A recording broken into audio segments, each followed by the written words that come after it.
Oh, hi ma'am. सन्चै हुनुहुन्छ? सन्चै छु हजुर के छ नि म पनि ठिकै छु। किन टेन्सन कति पो देखिराख्नु छ?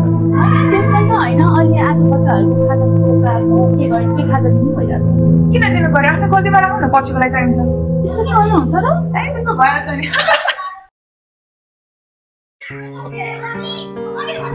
नमस्ते म्याम त्यो प्रिन्सिपल म्याम चाहिँ कता हुनुहुन्छ होला थ्याङ्क यू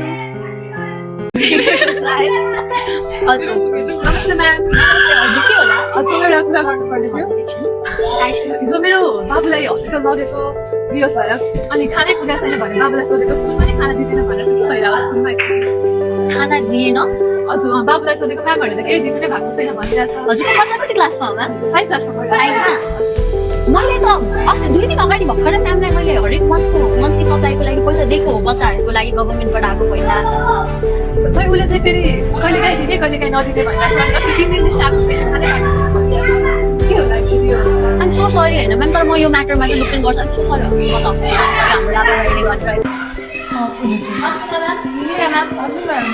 हजुरसँग कुरा गर्नुपर्ने थियो ए म्याम कुरा गर्नु थियो, बस्नु न कुरा। होइन बस्नुपर्ने कुरै छैन के होला नि? हजुर क्लास 5 को टिचर होइन दुईजना हजुर म्याम।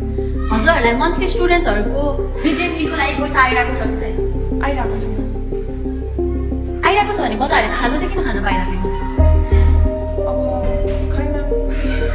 कस्तो खै हो क्यान्टिन मलाई एक्सक्युजेस नदिनु अस्मिता म्याम तपाईँले के चाहिँ गर्न खोज्नु भएको हजुरहरूले के चाहिँ गर्न खोजेको कि लिटरली स्कुलबाट 3 जना बच्चाहरू हस्पिटलमा एडमिटेड छन् जुन मैले आज बिहान स्कुल आएर थाहा पाइरहेको छु के भइरहेको छ मिड डे मिलको म्याम यति धेरै स्टुडेन्टहरू छ हामीलाई पनि के थाहा हुन्छ होला? यति धेरै स्टुडेन्ट छ हजुरहरूलाई हजुरहरूको क्लासको त दिएको छ होइन पैसा हजुर म्याम दिएको। अनि त्यो पैसा कहाँ गइरहेको छ त बच्चाहरूलाई हस्पिटलमा पनि रिपोर्टमा मालन्युट्रिसन भनेर देखाइरहेको छ दिउँसो खाजा खानालाई घरबाट पैसा पठाउँदैन यहाँ स्कुलमा आएर खान्छ भनेर खाना आउँछ तर उनीहरूले खाजा नि पाइरहेको छ के भइरहेको छ स्कुलमा तपाईँहरूको यत्रो सानो गल्तीले गर्दा कत्रो ठुलो गल्ती निस्किएर आयो देख्नु भएको छ तपाईँले आज 3टा बच्चा पुग्यो हस्पिटलमा अर्को दिन कतिजना पुग्छन् अब हजुरले रियलाइज नि गर्नु भइरहेको छ हजुरको गल्ती सरी भनेर हुँदैन त्यो हस्पिटलमा पुगेको बच्चाको पेरेन्ट्सहरूलाई के भन्नुहुन्छ तपाईँले दोष त स्कुललाई आउँछ नि होइन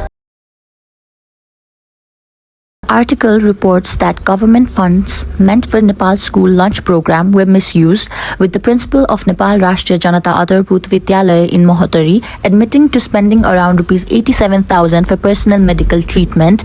Authorities have promised an investigation, stricter monitoring and legal actions if misuse is confirmed, while other officials warned the financial mismanagement and lack of transparency in many schools are threatening the effectiveness of the nationwide lunch program. The article highlights the serious misuse of public education funds in Nepal, especially money meant for student meal and support programs. According to the Office of the Auditor General (OAG), 124 local governments spent nearly Rs 2.8 billion on student meals without maintaining attendance records. Funds were also misused by paying salaries to unauthorized teachers, purchasing textbooks for non-existent students, failing to distribute sanitary pads to schoolgirls. These actions deprived students of essential educational support and showed weak financial management and poor monitoring.